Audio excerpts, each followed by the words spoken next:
Merci beaucoup d'être là, d'écouter ce que je vais vous dire sur ce sujet, la transcommunication hypnotique. En fait, c'est un sujet que j'ai mis en œuvre il y a 5 ans maintenant. J'ai débuté ces ateliers au Canada et maintenant, depuis 3 ans, j'effectue ces ateliers de transcommunication hypnotique avec une équipe, donc Marc Leval et Étienne Dupont de la société ABC Talk, et on fait le tour un petit peu comme ça de toutes les villes de France. On est venu déjà en Belgique, on reviendra en Belgique après un passage au Canada. En novembre, on reviendra en Belgique en décembre pour faire ces ateliers d'hypnose. Donc ce sont des ateliers collectifs où 40 personnes viennent et durant 4 heures, donc on les met en condition pour qu'ils aient des expériences. On va dire ça comme ça. Donc ces expériences, elles sont nouvelles et elles sont inattendues. Ce sont des expériences extraordinaires pour ceux qui les vivent. Il y a des gens qui ne les vivent pas non plus. Bon, donc voilà, c'est pas garanti à 100%, mais en tout cas, ce sont des gens qui viennent faire des expériences. Donc l'atelier dure 4 heures. Il y a 1 heure de préparation, 1h30 d'hypnose, et puis ensuite, donc, il y a ce débriefing, il y a le partage des expériences. Il y a aussi une étude qui est menée, donc, puisque les gens peuvent, sur un questionnaire, remplir un questionnaire avec des items. Et j'espère que ces gens ressortent chaque fois avec une modification dans leur vie, puisque ces ateliers apportent beaucoup de bien-être aux personnes qui les vivent.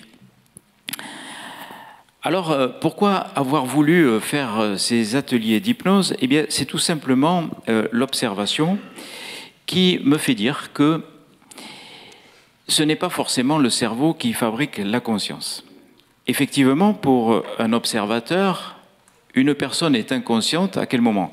Quand elle a les yeux fermés et quand elle ne bouge plus. Or, on s'aperçoit que 35% des personnes, pendant leur sommeil, vivent des expériences.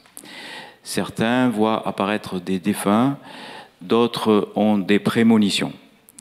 5% des personnes dans le coma ont été capables de voir ce qui se passait autour d'elles et même quelquefois avoir pu voir ce qui se passait dans une salle d'attente ou sous un porche d'hôpital. 2% des personnes sous anesthésie générale ont été capables de voir leurs propres opérations comme si elles étaient au-dessus du champ opératoire et quelquefois même avoir pu décrire des expériences qui se trouvaient à distance de leur corps. 12 à 18% des personnes en arrêt cardiaque ont été capables de décrire ces fameuses expériences que Raymond Moody appelle les NDE, Near Death Experience ou expériences de mort imminente, et que moi je préfère appeler les expériences de mort provisoire. 65% des enfants ont eu ces expériences. Alors il faut bien appeler un chat et dire que ces personnes qui sont en arrêt cardiaque sont bien en état de mort clinique avec un électroencéphalogramme plat, puisqu'on sait maintenant depuis les travaux de De Vries et Becker qui ont été menés en mars 2001 que c'était la durée moyenne pour que l'électroencéphalogramme devienne plat. 15 secondes, c'est extrêmement court. Dans les conditions optimales de surveillance de nos activités cardiaques, dans les unités de soins intensifs ou de réanimation, eh bien déjà le temps que l'infirmière entende l'alarme sonner, qu'elle se précipite au chevet du patient pour prodiguer les premiers soins, déjà les 15 secondes sont passées pour refaire partir un cœur. Et que dire des arrêts cardiaques qui sont récupérés sur la voie publique ou à domicile? Là, ce ne sont plus des secondes, ce sont des minutes. Donc, on peut dire aujourd'hui qu'il y a des personnes qui reviennent de cet état de mort clinique avec un électroencéphalogramme plat. Ces personnes ont été capables de décrire quelquefois les manœuvres de réanimation et quelquefois d'écrire des scènes qui se trouvaient à distance de leur corps physique. Alors la question que l'on peut se poser, c'est de se dire, mais pourquoi n'y a-t-il pas 100% d'expérience? Pourquoi y a-t-il cette différence entre les enfants et les adultes? D'après l'étude de Melvin Borst, 65% des enfants en arrêt cardiaque ont ces expériences, alors qu'il n'y en a que 12 à 18% chez les adultes. L'hypothèse que je propose, et qui a été validée dans une thèse de doctorat en médecine que j'ai dirigée, la thèse de François Lallier, qui a été soutenue à la faculté de médecine de Reims le 15 décembre 2014, propose cette dissociation entre 2 formes de conscience, une conscience intuitive extraneuronale, dissociée de la matière, qui existerait de façon concomitante à une conscience analytique cérébrale, elle qui vient dans la matière. Car en fait, si on suppose que c'est le cerveau qui fabrique la conscience, eh bien, toutes ces expériences sont tout simplement impossibles. Comment une personne serait capable de décrire ce qui se passe à distance de son corps avec un cerveau qui ne fonctionne plus, et même capable de décrire les manœuvres de réanimation avec un cerveau qui ne fonctionne plus? Puisque quand on a un électroencéphalogramme plat, eh bien, le cerveau ne fonctionne plus, on n'est plus capable d'entendre, de voir, de comprendre ce qui se passe autour de soi. Alors cette hypothèse de Kac, elle a été retenue comme une hypothèse. On ne dit pas que ça fonctionne comme ça, mais pourquoi ne pas admettre cette hypothèse, puisque, après tout, l'hypothèse de la conscience fabriquée par le cerveau ne tient pas une seconde face à toutes ces expériences. Il a étudié, cet étudiant, pendant 3 ans, 118 cas d'arrêt cardiaque. Il en a trouvé 18 qui avaient eu cette fameuse expérience. Ça lui a pris du temps. Il a interrogé 118 personnes quand même. Et 18 avaient vécu cette expérience. Une expérience qui devient inexplicable avec la théorie du cerveau sécréteur de conscience. Alors, la CAC, c'est quoi? La CAC, c'est un échange de neurones à neurones, échange électrique et échange biochimique, qui sont reliés à nos 5 sens. Qu'il s'agisse de la vision, de l'olfaction, de l'audition, du goût ou du toucher, toutes ces stimulations vont nous donner la perception d'être nous-mêmes en nous repérant dans le temps et dans l'espace. Mais le problème de cette CAC, c'est qu'elle nous joue des tours. Elle n'est pas objective. Elle va retenir les événements environnementaux qui nous conviennent. C'est le principe de l'illusion d'optique. Lorsque vous avez une figure incohérente, eh bien votre CAC va modifier l'image pour la rendre cohérente. Mais au total, l'image que vous allez voir n'existe pas. Elle va substituer des lignes par d'autres pour rendre l'image conforme à vos apprentissages. En fait, cette CAC est un prisme réducteur de la réalité. Elle va modifier le réel pour le rendre cohérent d'après nos apprentissages. Et c'est pour cela que nous n'avons pas 100% d'expérience. Parce que, tout simplement, dans l'expérience de mort provisoire, eh bien, voilà, la sortie de corps, le contact avec les défunts, tout ça devient incohérent. Et tout ça est rejeté. Donc, on a aussi une différence qui s'explique entre les enfants et les adultes. 65% d'enfants, d'après l'étude de Melvin Morse, ont ces expériences en arrêt cardiaque, alors qu'il n'y en a que 12 à 11%, 18% maximum chez les adultes. Tout simplement parce que les enfants n'ont pas eu encore le temps de formater leur CAC à exclure les informations dissonantes. D'ailleurs, jusqu'à l'âge de 7-8 ans, les enfants ont des perceptions médiumniques, jouent avec des amis invisibles, ont des réminiscences de vie antérieure, et puis après tout ça, évidemment, les apprentissages disant que tout ça n'existe pas, eh bien on finit par intégrer tout ça comme étant des choses qu'il ne faut pas connaître et qu'il ne faut même pas percevoir. C'est dommage, mais il en est ainsi. Et cette CAC, ce mental, en fait, c'est celui que nous essayons de faire taire lors de ces ateliers d'hypnose.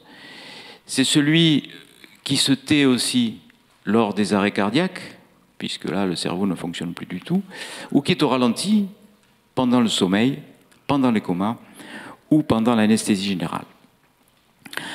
Alors, cette autre forme de conscience que je propose, c'est la conscience intuitive extraneuronale. Celle-là, elle n'est pas du tout associée à la matière. Elle est à l'extérieur. Elle fonctionne comme, si vous voulez, une espèce d'iCloud, et comme si notre cerveau était un iPhone ou un iPad qui recevrait de façon réduite les informations. C'est celle que nous éveillons lorsque la CAC s'éteint. La conscience intuitive extraneuronale, selon ma proposition, elle est couplée aux perceptions extrasensorielles, donc les perceptions médiumniques, être en contact avec les défunts, puisque dans cette hypothèse, la conscience intuitive extraneuronale, dissociée de la matière, continuerait à vivre dans une autre dimension une fois que le cerveau s'éteint ou ralentit. Eh bien, on va pouvoir percevoir la conscience intuitive extraneuronale de nos défunts. D'ailleurs, souvent, dans l'expérience de mort provisoire, les personnes ont ces contacts avec ces défunts. Et c'est d'ailleurs pour ça que j'ai eu cette idée de faire ces ateliers d'hypnose, parce que je me suis dit, c'est quand même dommage de devoir vivre des arrêts cardiaques pour en arriver à de tels apaisements devant la mort, quand même. Parce que les gens qui vivent ces expériences de mort provisoire sont considérablement apaisés par rapport aux souffrances du deuil et aussi par rapport aux angoisses de leur propre finitude. Donc le raisonnement a été le suivant: je vais mettre ces patients, enfin ce n'est pas des patients, ce sont des gens tout à fait normaux, ce ne sont pas des malades, je vais mettre ces participants sous hypnose, leur suggérer le voyage de l'expérience de mort provisoire, les laisser dans des stations où ils seront seuls avec ces perceptions de la conscience intuitive extraneuronale pendant plusieurs minutes, où là je ne parle pas. Les gens sont avec une musique hypnotique, avec des infrabasses qui passent du cerveau droit au cerveau gauche. Enfin, il y a tout un process qui est mis en ligne. Et là, on a des expériences. Et effectivement, il y a eu, sur le premier millier de TCHistes, 669 personnes, 67% de personnes qui ont coché la case « Oui, je pense avoir été en contact avec un défunt durant ma séance ». Mais il n'y a pas que ça. Il y a d'autres choses qui se sont produites et c'était des choses inattendues. Finalement, ces ateliers, ça a été la découverte. Au fil du temps, on a eu le retour de tous ces participants, puisqu'on a dépassé maintenant 13 000 participants. Vous voyez, c'est quand même un chiffre important, depuis 5 ans. 13 000 participants ont eu ces ateliers. Et on a eu d'autres items à étudier, parce que des personnes nous disaient avoir eu d'autres phénomènes qui se produisaient lors de ces ateliers d'hypnose. Il y a eu des connexions avec ce que Erwin Laszlo appelle les champs akashiques ou Robert Sheldrake les champs morphogénétiques, c'est-à-dire une conscience universelle qui donne des informations. Ces informations, elles sont captées tant dans l'expérience de mort provisoire que lors de l'hypnose. Dès que le cerveau ralentit, on est capable de capter des informations. D'ailleurs, même en étant en dehors de ces champs de possibles, lors de situations bien particulières, on est connecté à des informations qui ne sont pas fabriquées par notre cerveau. Par exemple, les grands savants de ce monde ont découvert les mêmes choses en même temps, comme si elles avaient été connectées à la même source d'information.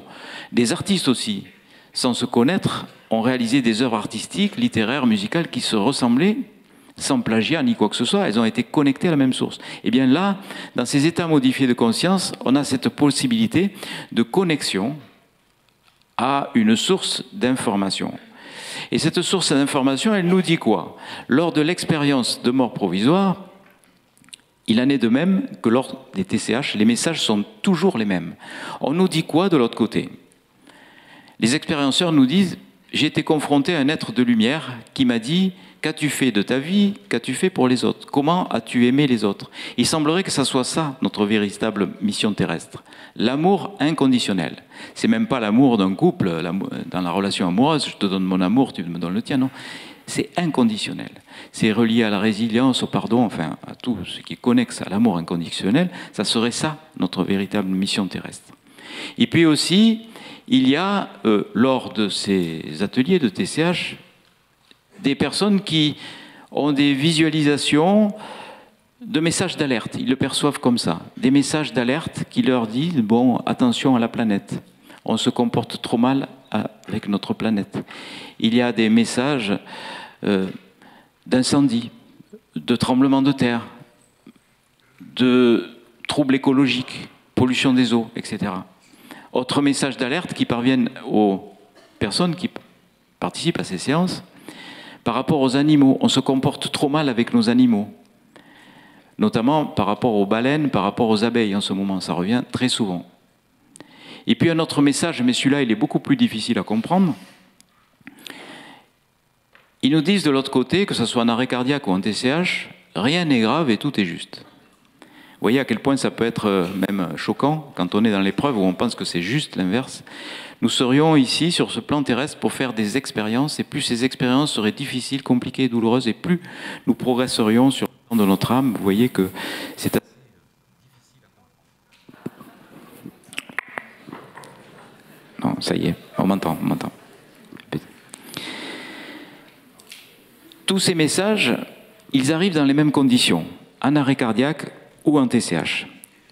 il y a aussi d'autres messages qui arrivent. Ce sont des messages, Raymond Moody le disait, de l'autre côté, le temps et l'espace n'existent pas, qui sont reliés au temps ou à l'espace. Mais le temps, de l'autre côté, n'est pas linéaire. Il n'y a pas ce passé, présent, futur. Il y a une somme d'informations. Si bien que les personnes en arrêt cardiaque, Raymond Moody l'a dit encore tout à l'heure, ont une revue de vie, voient défiler toute leur vie en accéléré. La rétrocognition. Ils ressemblent tout le bien et le mal qu'ils ont fait aux autres comme si c'était à eux-mêmes qu'ils l'avaient fait. Et c'est très dissonant au niveau du temps terrestre. Bon, l'expérience est parfois très courte et on voit toute sa vie.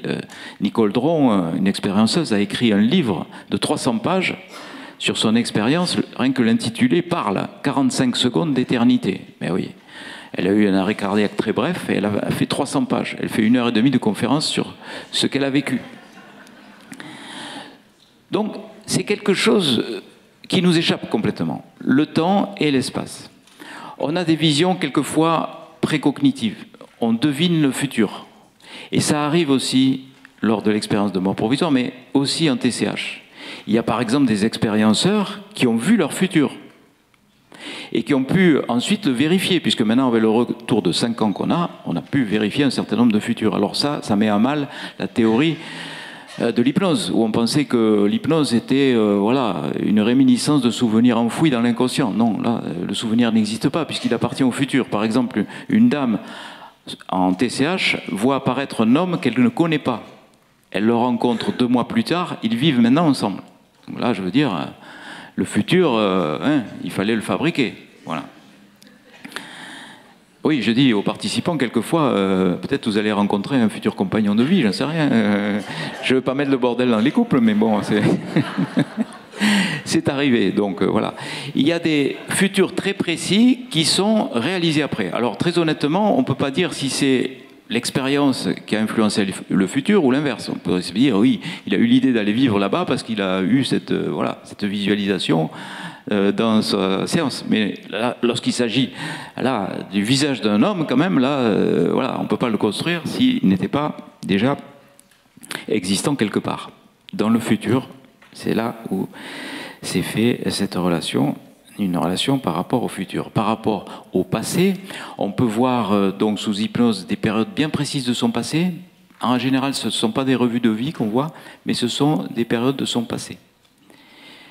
Alors pourquoi cette période-là et pas une autre? Ça aussi, on ne va pas comprendre en sortant de l'atelier. Ça ne prendra sens que plus tard.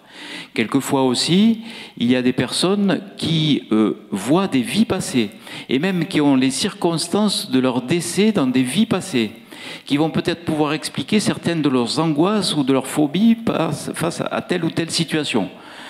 Le psychiatre Brian Weiss utilise ça, la régression sous hypnose, pour traiter les phobies ou pour traiter les psychoses, parce que en retrouvant l'origine de la psychose ou de la phobie, eh bien, on la soigne. C'est comme ça. Mais déjà Freud le savait, mais là, c'est lui, il ne le faisait pas avec les régressions, il le faisait donc en essayant de trouver les souvenirs enfouis qui étaient au niveau de l'enfance, des traumatismes de l'enfance. Là c'est pas le traumatisme de l'enfance, c'est le traumatisme dû au décès dans une vie antérieure. Il y a aussi des phénomènes par rapport à l'espace qui se déroulent. C'est-à-dire qu'on peut avoir des visualisations de scènes qui se déroulent à distance. Ça existe lors de l'arrêt cardiaque. C'est très classique même, que la personne voit ce qui se passe à distance de son corps. Et quand on valide les perceptions, on se dit, il se passe quelque chose. Et en TCH, c'est la même chose. Il y a des personnes qui ont vu des scènes précises qui se déroulaient à distance de leur corps au moment de l'atelier. Par exemple, à Genève, nous avons eu une maman qui était très angoissée. Elle n'a même pas voulu entendre le débriefing. Elle est partie chez elle et elle avait vu son fils. Elle se faisait du souci. On est censé voir les défunts. Est-ce qu'il va bien, etc. C'est pour ça qu'elle était pressée de rentrer chez elle. Son fils, elle l'avait vu revêtu d'un manteau jaune et d'un bonnet gris. Et cette tenue, elle ne la connaissait absolument pas. C'était une tenue improbable quand même, et très précise. Elle rentre chez elle, elle gare sa voiture, en même temps se gare la voiture de son mari. Ils étaient sorti faire des courses dans une grande surface et il y avait acheté cette tenue improbable. Elle voit sortir son enfant revêtu d'un manteau jaune et d'un bonnet gris. Elle ne pouvait pas inventer cela. Là aussi, l'information n'était pas stockée dans son cerveau. Elle était ailleurs. Elle était extra-neuronale. Et puis, il y a aussi, il faut bien le dire, hein, moi je suis là pour rapporter les expériences telles qu'elles se présentent, des personnes qui disent être connectées à des mondes extraterrestres, à des civilisations extraterrestres, et peuvent même décrire ces civilisations. C'est très impressionnant lors de ces débriefings d'avoir ce genre de témoignages. Il y a aussi d'autres choses qui se passent. Lors de ces ateliers, on peut être connecté par télépathie à une personne qui pense à vous. Et là aussi, on retrouve ça lors des arrêts cardiaques. Lors des arrêts cardiaques, il y a des personnes qui ont été connectées aux pensées du chirurgien qui les opérait, du réanimateur qui les réanimait, ou d'une personne qui se faisait du souci dans une salle d'attente. Ce sont des phénomènes télépathiques. Il y a aussi en TCH et lors de l'expérience de mort provisoire, des personnes qui sont connectées, alors je ne fais pas de prosélytisme, mais disons à une énergie supérieure, on va l'appeler comme ça. Dieu, bon, par facilité de vocabulaire, une énergie supérieure qui nous relie à l'amour inconditionnel. Chaque fois que nous sommes reliés à l'amour inconditionnel, nous sommes reliés à Dieu. Et les expérienceurs nous le disent, lorsqu'ils étaient dans la lumière d'amour inconditionnel, ils étaient reliés à Dieu. Et puis il y a d'autres choses qui se passent lors de ces ateliers, et ça c'est assez surprenant aussi et inattendu avec une grande prudence. Il y aurait des guérisons lors de ces ateliers. Il y a des gens qui disent recevoir des soins, ressentir des vibrations, etc. Finalement, ce n'est pas très étonnant. Quand on réfléchit, la connexion à la conscience intuitive extraneuronale permet ce genre de choses lors, par exemple, de l'expérience d'arrêt cardiaque. J'ai participé au colloque international du Grand Rex à Paris le 28 septembre dernier, où nous étions un certain nombre de médecins et de chercheurs à présenter nos recherches sur ce sujet, conscience et santé. Il y avait le professeur Blackburn, prix Nobel de médecine, qui nous a montré que la méditation c'est quoi? C'est la connexion à cette conscience intuitive extraneuronale, augmentait la taille des télomères. Les télomères, ce sont des brins d'ADN non codants qui protègent comme des boucliers les chromosomes. Plus cette épaisseur est importante, et mieux on se porte. Ça lui a valu un prix Nobel de médecine quand même, l'effet télomérase. Donc elle nous a montré que, effectivement, de façon très rationnelle, on pouvait expliquer que la méditation, eh bien, améliorait la santé. On s'en doutait, mais là, c'est la preuve absolue.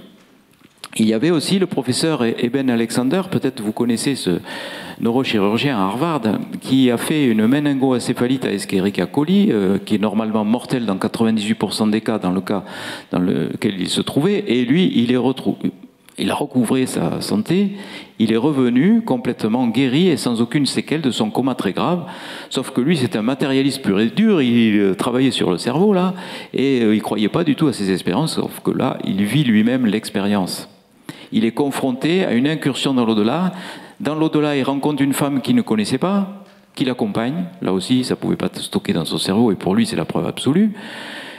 Une fois guéri, il se met en quête de retrouver ses parents biologiques, et il les retrouve finalement, il finit par les retrouver, parce qu'il était adopté par un couple de médecins, qui a fait lui un neurochirurgien d'ailleurs, mais il finit par retrouver ses parents biologiques, qui lui montrent une photo, la photo de sa sœur biologique décédée au moment de son coma, et c'est cette femme-là qui l'a accompagnée dans l'au-delà. Donc là, il ne pouvait pas la connaître, il ne l'avait jamais vue. Donc pour lui, ça a été une preuve absolue. Donc il nous a montré son dossier médical, il nous a expliqué son expérience, et là aussi, il est revenu complètement guéri de sa pathologie. Anita Morjani, la même chose, un Hodgkin, des gros ganglions au niveau du médiastin, des tumeurs au niveau du cou.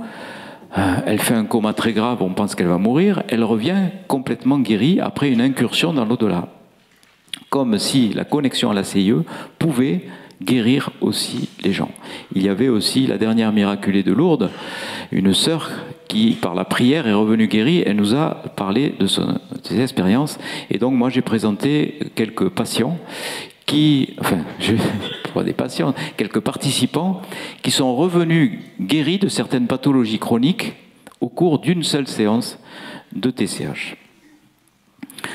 Alors comment ça se manifeste? Eh bien, ce sont essentiellement des manifestations pendant l'hypnose. Vous savez que pendant l'hypnose, normalement, la chaleur du corps diminue, puisque tout diminue, la respiration, la fréquence cardiaque, etc. Donc c'est normal, la température baisse du corps. Eh bien là, non.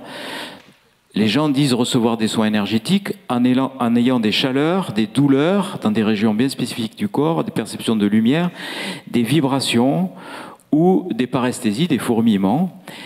Ce sont des manifestations énergétiques qui sont associées à des manifestations mécaniques. Il y a des gens qui pleurent, il y a des gens qui reçoivent des pressions, qui ont des impressions de percussion, qui font des gestes dans les trans hypnotiques, qui parlent même ou émettent des petits cris, ou des mimiques comme des sourires pendant ces soins énergétiques, et qui sont sur le mode de réception et de libération d'énergie.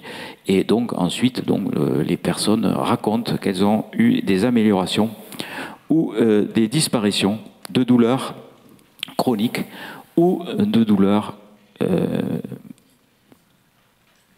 aiguës même, qui étaient juste avant de rentrer dans l'atelier et qui ont cessé, par exemple, des maux de tête qui ont débuté en début d'atelier et qui ont disparu après.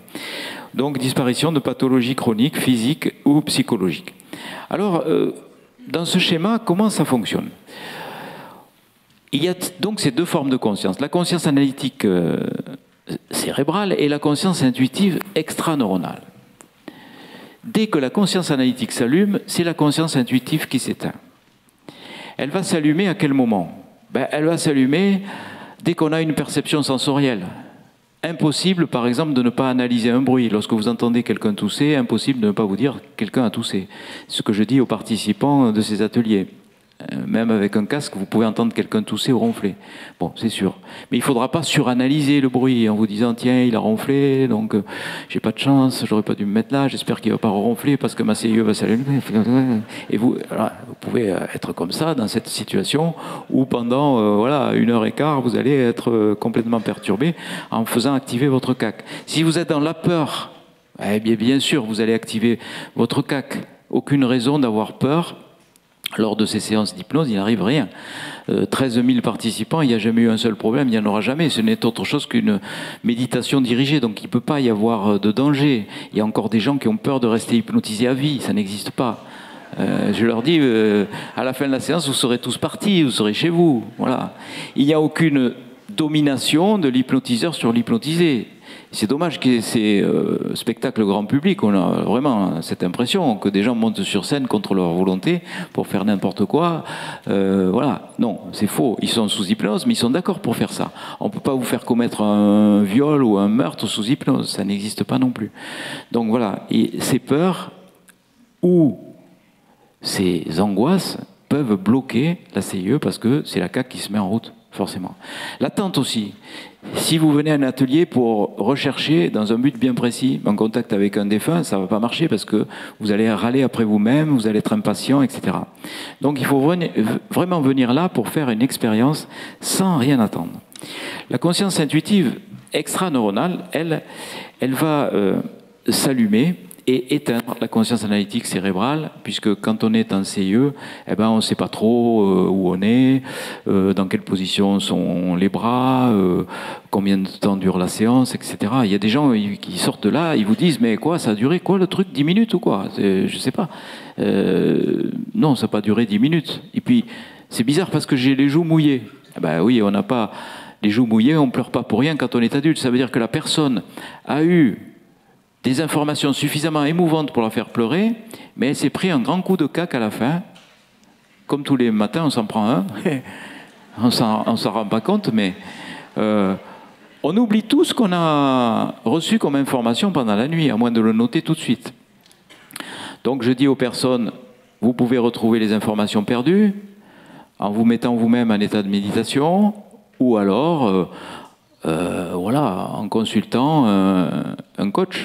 Les hypnothérapeutes savent faire ça. Ils vont vous faire retrouver les souvenirs perdus lors des TCH et même ils vous apprendre à maîtriser la CAC. Alors, c'est pour ça que sur notre site, l'Institut l'IRCI, IR2CIE, Institut de recherche et de communication sur la conscience intuitive extraneuronale, on a mis une liste d'hypnothérapeutes qui sont d'accord avec pour faire ça, parce que l'hypnose TCH, c'est pas admis par tout le monde, par tous les hypnothérapeutes. Donc il faut qu'ils soient d'accord avec ça, parce que si la personne dit allô, oui, j'ai fait une TCH, je me souviens pas parce que ma caque, quoi, qu'est-ce que vous dites? Non. C'est pour ça que nous avons voulu mettre cette liste, et déjà en Belgique, il y a déjà des hypnos qui sont OK pour faire ce travail. Alors la CIE, elle va s'allumer quand? Eh bien, elle s'allume pas souvent. Elle s'allume quand on dort, elle s'allume quand on est dans le coma, quand on est sous anesthésie générale ou quand on est mort. Vous voyez, c'est pas terrible, il reste pas grand-chose. Ouais, il reste la méditation ou la prière, mais bon, il faut savoir le faire. Très peu le font. Les expériences chamaniques, il faut trouver le bon chaman. Le LSD, il faut en trouver, c'est pas évident. Non, je plaisante, hein. Parce que si je vous dis, allez, prenez tous du LSD, là, pour le coup, je suis radié du Conseil de l'Ordre. Hein. Déjà que c'est pas... Il faut pas...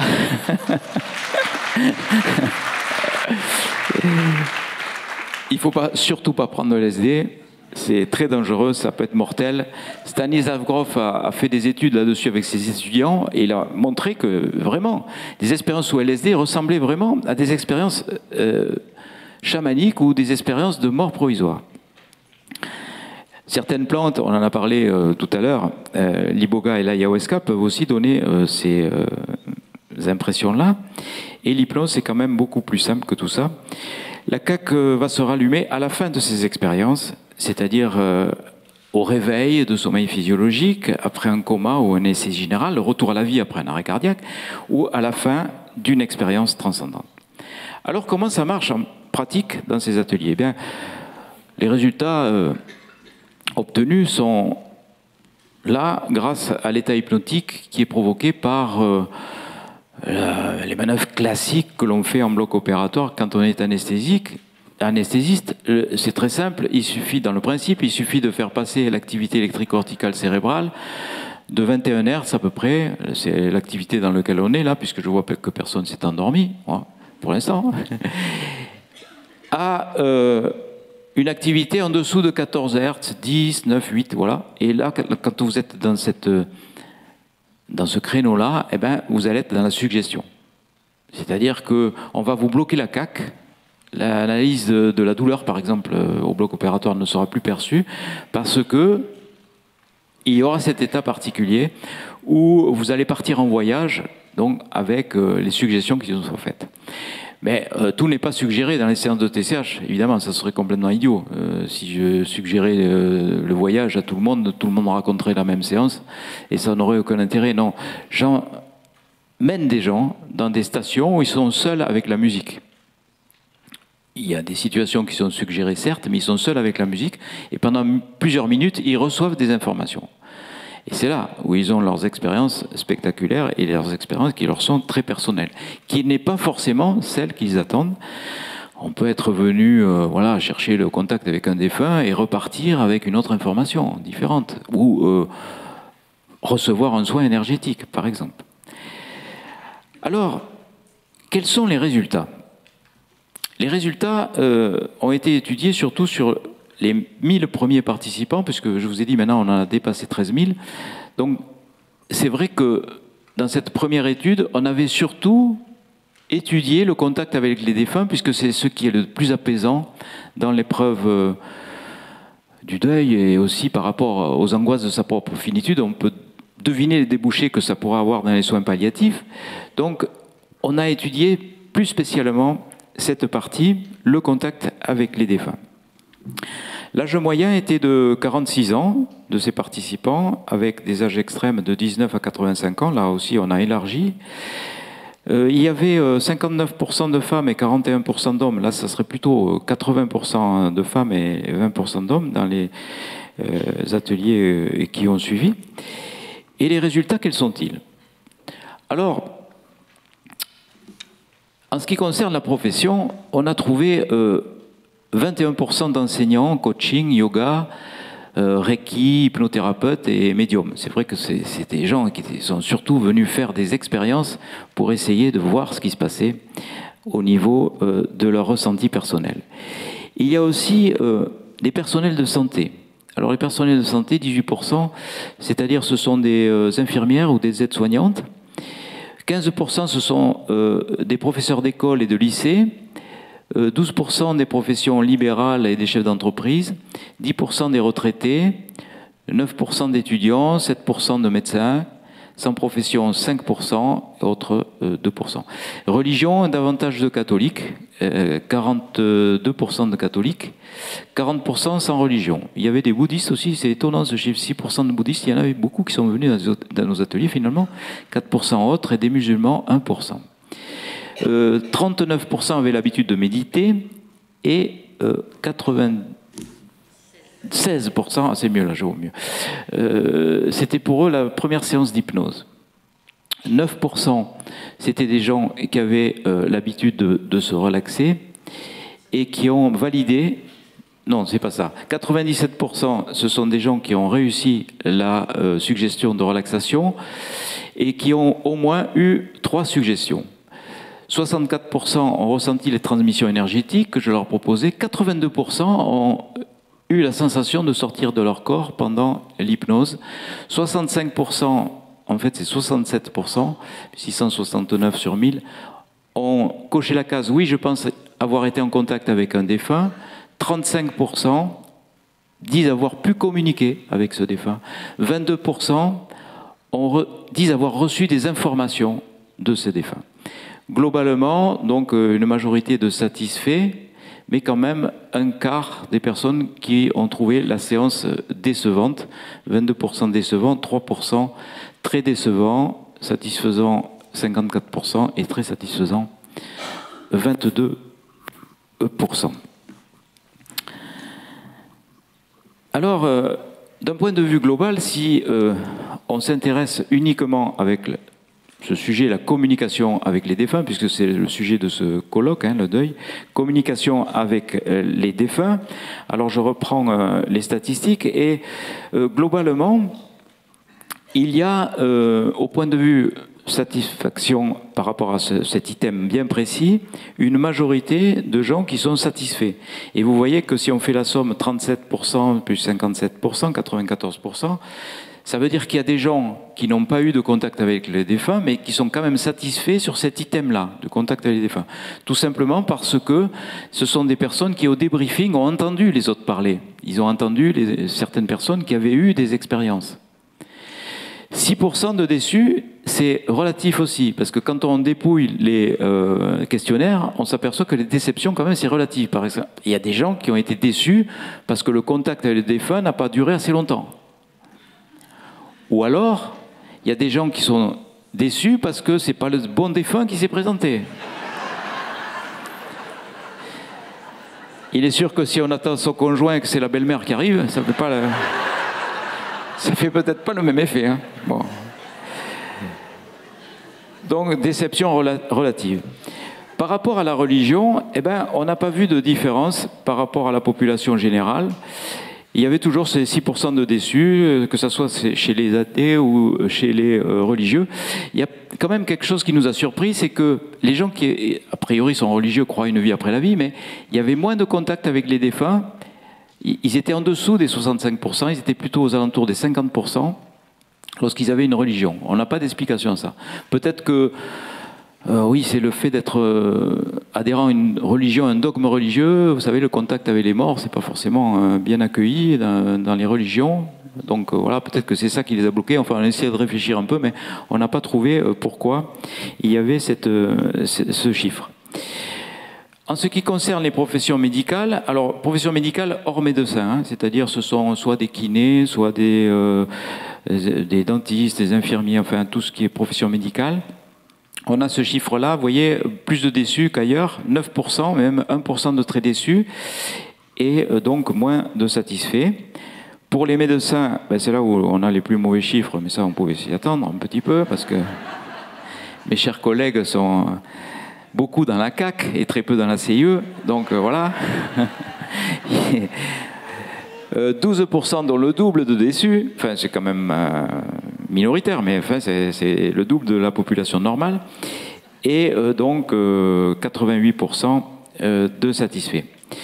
Ceux qui n'ont pas l'habitude de méditer, eh ben, il y a moins de déçus, 5%, que les méditants. Ça aussi, ça peut être surprenant, mais peut-être que les méditants ont l'habitude de connecter la CIE autrement, et que, enfin, ceux qui ont assisté à mes ateliers le savent, c'est assez directif, mes ateliers, donc peut-être que ça les a un petit peu dérangés. Enfin, c'est 1% de plus de déçus, c'est quand même pas terrible.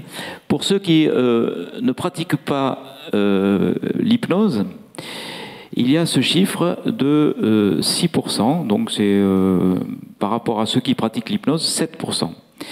Un petit peu plus, parce que les gens ont l'habitude d'être dirigés peut-être autrement dans les séances d'hypnose, et la TCH, c'est autre chose que l'hypnose. C'est directif, c'est pas de l'hypnose conversationnelle, c'est surtout pas possible parce qu'on est trop nombreux, donc c'est assez directif, peut-être que c'est ça qui a dérangé ces personnes. Et puis finalement, les ateliers ont eu le plus de succès avec les hypnothérapeutes, et on a la moitié de déçus, 3% de déçus chez les hypnothérapeutes.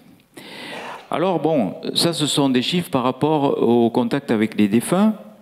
Il y a d'autres choses qui se passent lors de ces ateliers, et on a mis en place un autre questionnaire qui est beaucoup plus fouillé que celui que je vous ai suggéré avec ces premières statistiques. Donc on a rajouté un certain nombre d'items, par exemple apaisement par rapport au deuil ou par rapport à la mort, parce que ça on l'avait pas mis. On a rajouté également, je pense avoir reçu des informations ou des conseils sur mon avenir. Je pense avoir obtenu des informations du défunt, je pense avoir entendu des messages et des perceptions sonores, parce qu'on a beaucoup plus détaillé les ressentis avec ce questionnaire.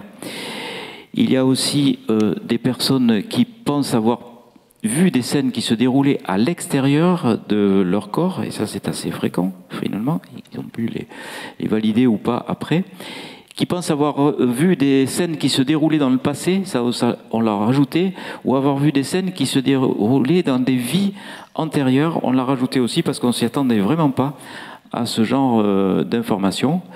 Et puis, comme je vous l'ai dit, les soins énergétiques aussi, avec les transmissions énergétiques. Alors la TCH, c'est quand même révolutionnaire par rapport à deux choses principales. Le fonctionnement de la conscience, effectivement, et l'hypnose. Puisque jusqu'à présent, on pensait que l'hypnose était une réminiscence de souvenirs enfouis dans l'inconscient. Or, la TCH plaide fortement en faveur de la théorie extraneuronale de la conscience, des informations qui ne sont pas situées dans le cerveau, mais à l'extérieur du cerveau. Par exemple, les perceptions du futur. Comment ce serait possible si les informations étaient dans le cerveau? Elles ne sont pas dans le cerveau. Elles n'existent pas encore, l'information. La visualisation à distance. Ça aussi, ça ne peut pas être des informations contenues dans le cerveau. Des défunts inconnus qui sont identifiés secondairement. Ça aussi, ça ne peut pas être contenu dans le cerveau. Comment un défunt pourrait-il être identifié et ensuite reconnu sur une photo qu'on n'avait jamais vue? C'est arrivé dans les ateliers de TCH. Un détail inconnu qui est vérifié secondairement. Un détail inconnu qui est communiqué par un défunt, qui va par exemple vous dire que dans tel endroit de la maison, il y a tel objet. La personne va trouver cet objet, et là, l'information n'était pas dans son cerveau. Il y a aussi des cas de médiumnité croisée. Ça aussi, on ne peut pas l'expliquer avec une information contenue dans le cerveau. Pas plus tard qu'il y a 15 jours, nous étions à La Rochelle, pour vous donner un exemple précis.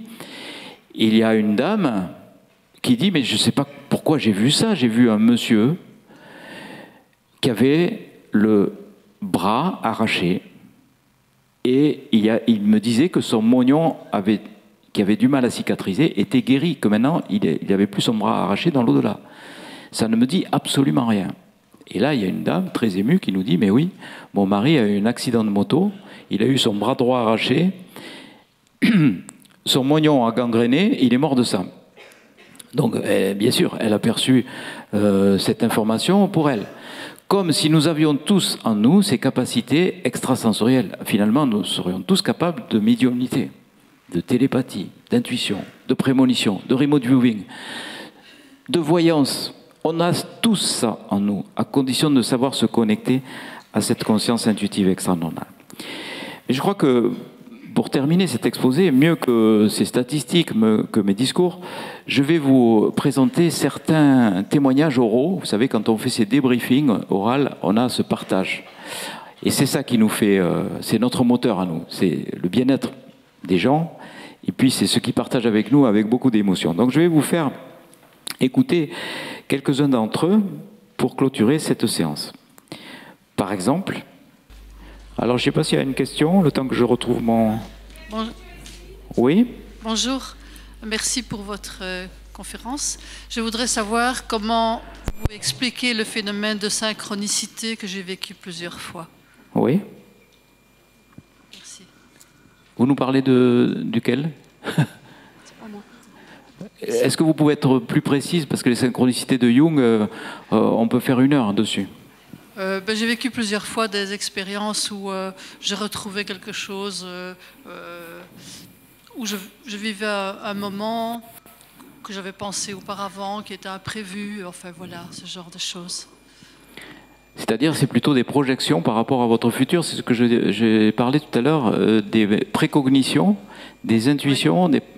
Quand on est relié à cette forme de conscience, la CIE, on peut être relié aux informations du futur. Et quand je vous dis que cette dame qui a rencontré son compagnon en TCH alors qu'elle ne l'avait jamais vu, elle a visualisé son visage lors de sa séance d'hypnose, ah, c'est bien la preuve que l'information n'était pas dans son cerveau. Donc voilà.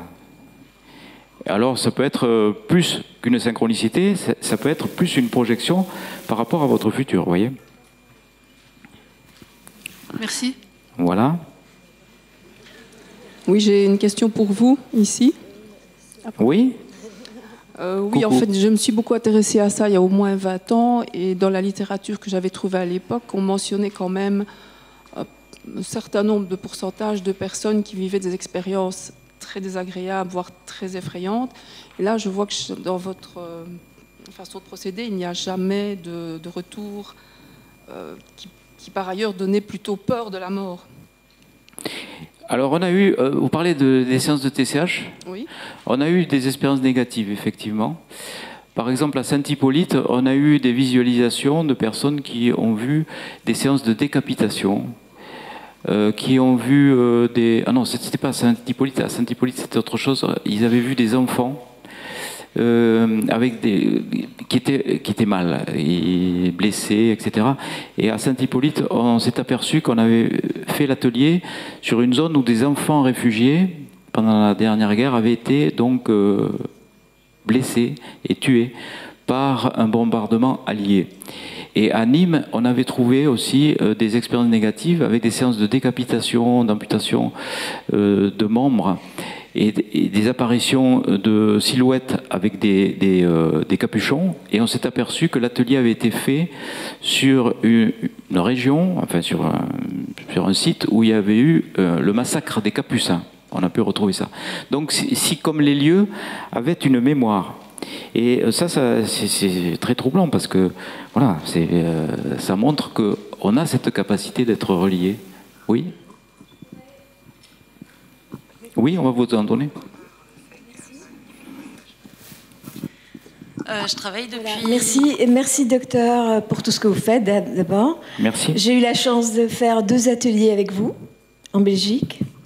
Et le premier atelier était très riche et vraiment, j'ai contacté des êtres de lumière et ma famille. C'était extraordinaire. La seconde séance était plus difficile, justement parce que j'étais contactée par des êtres qui n'étaient pas dans la lumière, qui ont participé à la Shoah, qui étaient des victimes de la Shoah. Il faut dire aussi que je suis d'origine juive et qu'ils m'ont demandé de l'aide pour passer de l'autre côté. Donc voilà, je n'ai pas pu vous contacter depuis ou très sommairement. Et je voulais savoir quoi en faire. Je me suis renseignée entre-temps. Il faut dire aussi que je suis médium, mais je ne suis pas vraiment passeuse d'âme. Donc si vous pouvez me renseigner là-dessus. Et dans cette salle, vous vous souvenez peut-être, dans ce débriefing, il y avait plusieurs... Vous m'entendez bien ? Oui, oui, parfaitement. Oui, il y avait plusieurs personnes qui ont eu le même genre, après que j'ai donné mon témoignage. Je m'en souviens parfaitement. Qui ont eu le même genre de témoignages un peu différents et assez perturbants. Et vraiment, j'en suis restée quand même jusqu'aujourd'hui très, très touchée. Ouais. Et j'ai quelques explications et j'ai essayé de faire de mon mieux pour les faire monter. Il faut dire que toute ma famille a été exterminée, une partie de ma famille a été exterminée à la Shoah. Voilà, je vous remercie beaucoup pour tout ce que vous faites. J'ai l'intention de revenir chez vous, de toute façon. Là, il n'y avait plus de place la dernière fois, mais à très bientôt. Et vraiment, merci de prendre ma demande en considération parce que c'est quelque chose qui moi, me fera avancer. Merci. Merci. Merci, madame, ce témoignage. Effectivement, il y a souvent, comme elle le dit, des entités qui arrivent dans ces ateliers et qui sont perçues par plusieurs participants. Mais par exemple, un enfant, les gens peuvent même décrire le vêtement de l'enfant, voilà, qui demande de l'aide, comme s'il avait besoin de monter dans la lumière. Et il n'y a que la prière qui peut faire ça. Donc les gens qui sont pas... Si vous êtes médium, vous le savez, donc ils ont besoin de prière pour monter dans la lumière. Je vais donc vous faire écouter un petit peu quelques témoignages là sur mon iPad. Je ne sais pas trop ce que ça va donner, mais on va essayer de voir.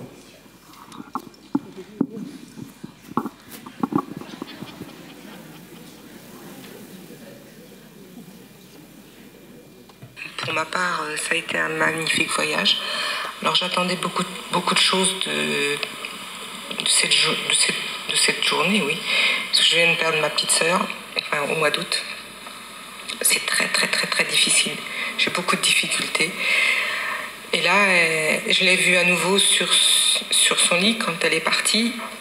Et elle m'a dit, tu sais bien que c'est pas moi, là. C'est juste une enveloppe. Moi, je suis déjà partie et je vais bien. Donc voilà, je m'accroche à ça. Sinon, j'ai eu la chance de voir mon papa qui m'a dit je t'aime très très très fort. Mais c'est vrai que je suis venue pour rencontrer ma sœur parce que j'ai beaucoup de difficultés quoi, à la laisser partir et elle me manque. Voilà, sinon un petit peu plus loin, j'ai eu la chance que quelqu'un m'ait dit tu vas bientôt être grand-mère. Bon. Alors je suis contente, très contente. Voilà, sinon, merci. Merci, monsieur Charbonnier, pour tout ce que vous faites. Merci, vous me direz alors si le test de grossesse est positif. J'attends avec impatience. Merci. Et alors, cette dame vient faire 2 mois plus tard l'atelier. Donner mon expérience sur la précédente TCH que j'ai faite le 17 mars, où là, on m'a dit que j'allais être grand-mère. Ouais, bon, pourquoi pas. J'ai des jumelles de 31 ans. Et j'ai appris quelques jours plus tard qu'elles étaient enceintes toutes les deux au même moment, une du 16 mars et l'autre extraordinaire du 17 mars, le jour où on m'a dit que j'allais être grand-mère. Alors, on peut me dire ce qu'on veut, mais ça, si c'est pas un don du ciel, le gynéco qui s'occupe de l'une de mes jumelles, parce que ce ne sont pas les mêmes personnes, a dit, mais c'est juste incroyable, tout au long de ma carrière, bon, c'est un monsieur qui a 60 ans passé, je n'ai jamais vu ça, c'est un vrai don du ciel. Donc voilà, je voulais partager avec vous cette chose qui, encore aujourd'hui, reste pour moi, je sais pas les mots, c'est waouh. Voilà. Alors là, c'est une expérience qui parle. Là ou pas là, enfin, c'est compliqué à expliquer.